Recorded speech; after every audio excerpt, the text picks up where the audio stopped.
প্রধান বিচারপতি ওবায়দুল হাসান আজ পদত্যাগ করেছেন। আইন মন্ত্রণালয় এ তথ্য নিশ্চিত করেছে। প্রধান বিচারপতির পদত্যাগের দাবিতে সুপ্রিম কোর্টে বিক্ষোভ করেন বৈষম্য বিরোধী ছাত্র আন্দোলনের শিক্ষার্থীরা।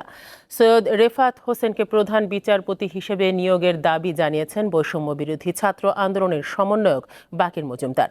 সন্ধ্যায় হাইকোর্টের সামনে শিক্ষা চত্বরে সংবাদ সম্মেলনে এই দাবি জানান তিনি।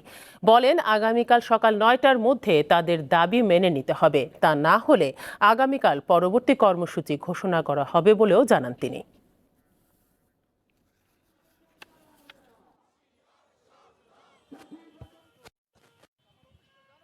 যারা গত 16 বছর ধরে এভাবে নির্যাতন নিপীড়ন চালিয়েছে, সেই আশফাকুল ইসলামদের উপর আমাদের কোনো বিশ্বাস নেই। আমাদের দাবির মুখে সেই প্রধান বিচারপতি পদত্যাগ করতে বাধ্য হয়েছে,